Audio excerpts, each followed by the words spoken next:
നമസ്കാരം. ശാർഗര അരണിയായിട്ട് ബന്ധപ്പെട്ടുള്ള വീഡിയോ ആണ്. ഈ ഉരുൾ ആഘോഷത്തിൻ്റെ ഭാഗമായിട്ട് ആയിരക്കണക്കിന് കലാകാരന്മാർ പങ്കെടുത്ത ഒരു റോഡ് ഷോ പോലുള്ള കലാപരിപാടിയാണ് ഇത്. ഈ ഉരുളിൻ്റെ കൂടെ വെളുപ്പാങ്കാലത്ത് 3-4 മണിയാകുമ്പോഴത്തേക്ക് ക്ഷേത്ര സന്നിധിയിൽ സന്ധിക്കുന്ന ഒരു രംഗമാണ് ഇപ്പോൾ കണ്ടുകൊണ്ടിരിക്കുന്നത്. വളരെയധികം ചെണ്ടമേളക്കാരും പഞ്ചാരി മേളക്കാരും അതുപോലെ തന്നെ ബാൻഡുകാർ, അതുപോലെ തന്നെ ഫ്ലോട്ടുകൾ, മറ്റ് നിശ്ചല ദൃശ്യങ്ങൾ, അങ്ങനെ ധാരാളം റോഡ് ഷോ ഇവിടെ ഉണ്ടായിരുന്നു. ഇപ്പോൾ ക്ഷേത്രത്തിൻ്റെ സന്നിധിയിലോട്ട് പോകുന്ന ഒരു ഭാഗമാണ്. അവസാനം ക്ഷേത്ര നടയിൽ ശ്രീകോവിലിൻ്റെ ഫ്രണ്ടിലായിട്ട് കൊടിമരത്തിൻ്റെ അടുത്തായിട്ട് ഉരുൾ സമാപിക്കുന്നതാണ്. ഈ ഉരുളിൽ പങ്കെടുത്തുകൊണ്ട് അനേകം കുട്ടികളും മുതിർന്നവരൊക്കെ പങ്കെടുക്കുന്നുണ്ട്. ഇതിൽ ശയന പ്രദക്ഷിണം പോലെയൊക്കെ അവർ വരുന്നുണ്ട്.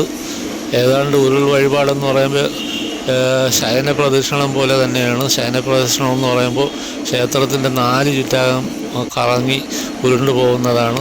പക്ഷേ ഇത് ഒരു കരവാരത്ത് നിന്ന് ഒരു ഏരിയയിൽ നിന്ന് കിലോമീറ്ററോളം റോഡിലൂടെ ഈ ചൂടിൽ ഉരുണ്ടു വരുന്ന ഒരു സാഹസികമായിട്ടുള്ളൊരു ഇതാണ് ഉരുൾ വഴിപാട്.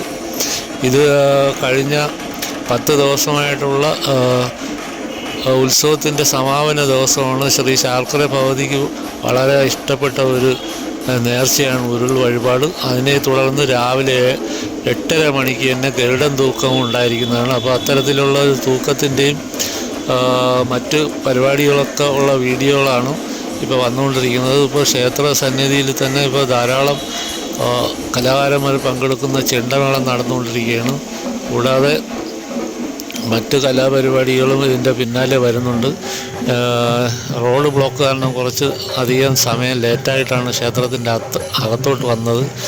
ഇപ്പം തന്നെ ഓരോരുത്തരെ തീരുന്ന മുറയ്ക്ക് അവർ ക്ഷേത്രത്തിൻ്റെ പുറത്തോട്ട് പറഞ്ഞു വിട്ട് പുറത്തുനിന്ന് വരുന്ന കലാകാരന്മാരെ ഉള്ളിൽ വന്ന് പ്രകടനം നടത്താനായിട്ട് അവർ വിളിച്ചനുവദിച്ച് അകത്തോട്ട് കയറ്റിക്കൊണ്ടു വിടുന്ന രംഗമാണ്. അപ്പോൾ വളരെ അധികം ആൾക്കാർ ഉറക്കമൊഴിഞ്ഞ് ഇത് കാണുന്ന ഒരു ഉത്സവത്തിൻ്റെ അവസാന കൊട്ടുകലാശം എന്ന് പറയുന്ന രീതിയിലുള്ള പരിപാടിയാണ്. അപ്പോൾ ഇത്തരത്തിലുള്ള ഒരു ചെറിയ വീഡിയോ കണ്ട് ഇഷ്ടപ്പെട്ടാൽ അത് നിങ്ങൾ സപ്പോർട്ട് ചെയ്യുക. വീണ്ടും കാണാം. പുതിയ വീഡിയോയ്ക്കായി കാത്തിരിക്കുക. അതുവരേക്കും നന്ദി, നമസ്കാരം.